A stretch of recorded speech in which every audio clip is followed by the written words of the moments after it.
नमस्कार दोस्तों, एस्ट्रो दिशा में आपका स्वागत है। मैं उम्मीद करता हूँ आप लोग खुश होंगे, स्वस्थ होंगे और खैरियत से होंगे।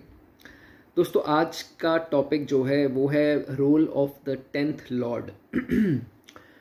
आप में से बहुत सारे लोग जो हैं वो कंफ्यूज्ड रहते हैं कि मुझे किस करियर में जाना चाहिए, किस प्रोफेशन में जाना चाहिए, किस बिजनेस में जाना चाहिए। वो हमेशा जो है कंफ्यूज्ड रहते हैं और हमेशा जो है इसी को लेकर के गलत डिसीजन भी जो है वो ले लेते हैं। उनको जो है ये नहीं पता होता कि उनकी कुंडली क्या कहती है, उनके चार्ट में उनके लिए सबसे मोस्ट बेनिफिशियल जो है वो कौन सा प्रोफेशन है, किस लाइन में उनको, किस फील्ड में जो है वो जाना है और किस में वो चले गए। आप में से दोस्तों बहुत सारे लोग ऐसे होंगे या बहुत से केसेस में हमने ये भी चीज़ देखी है कि बहुत लोगों को अपने करियर के लेटर स्टेजेस में जो है वो सक्सेस प्राप्त होता है। पहली की ज़िंदगी जो फर्स्ट हाफ है वो काफ़ी स्ट्रगल्स के साथ आती है और वो पैसा कमाते हैं लेकिन उस लेवल पर नहीं पहुंच पाते जहां पर वो अपने आप को देखना चाहते हैं।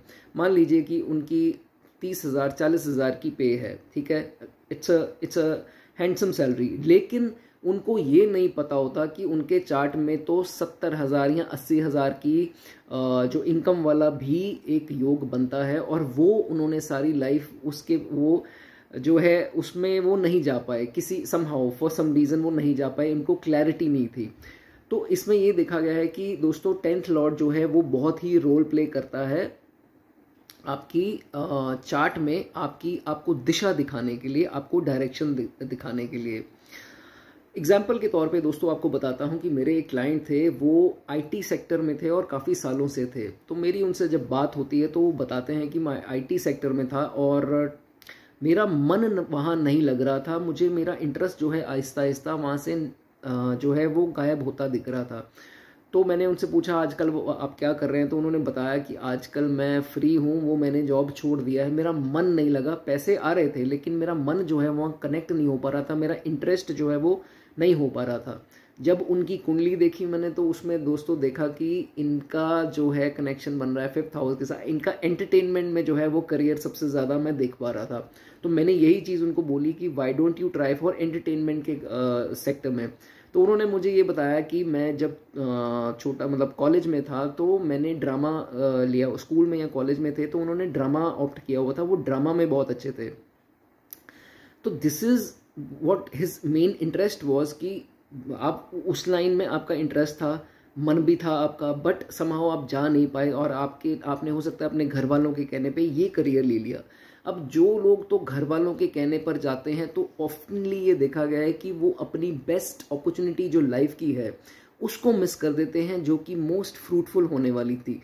तो बहुत से लोग जो हैं जितना उनका पोटेंशियल है, अब पोटेंशियल कहाँ से आएगा दोस्तों, जिसमें आपका इंटरेस्ट होगा। अब उस फील्ड में ही आप जा नहीं पाए जिसमें आपका बहुत ज़्यादा पोटेंशियल था, काम आपने कुछ करना था, काम आप कुछ कर बैठे, तो कहाँ से दोस्तों ये आपका फ्रूटफुल होगा। तो ये चीज़ इसमें बहुत कॉमनली देखी जाती है।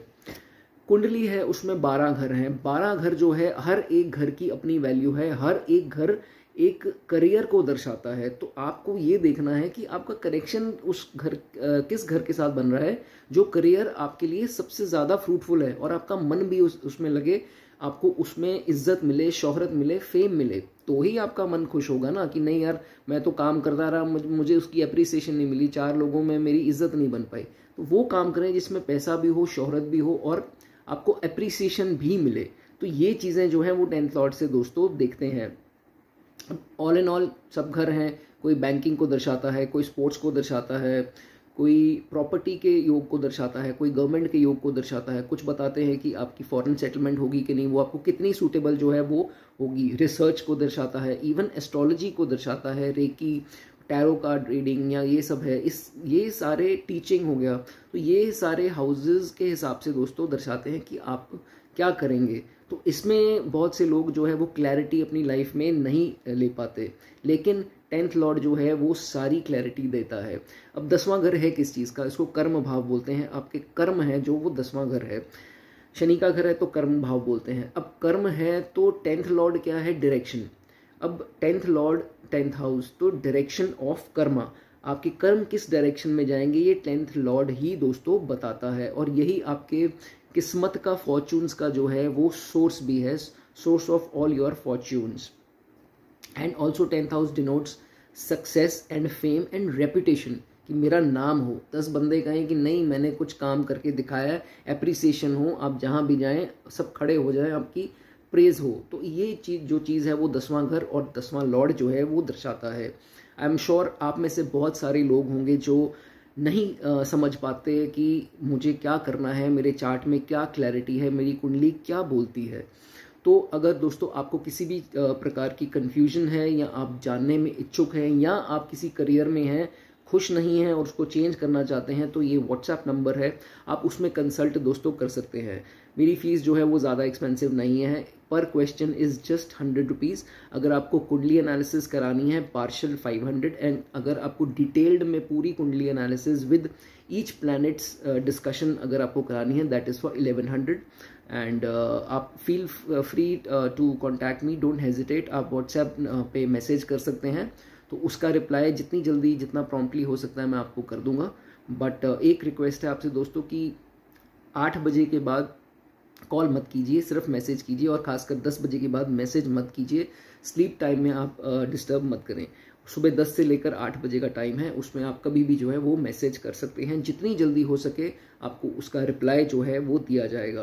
पैसे आपको पहले देने की ज़रूरत नहीं है। जब आपको आपकी आंसर की क्लैरिटी हो जाए, आप मिडिल ऑफ द चैट भी आप दोस्तों पेमेंट कर सकते हैं।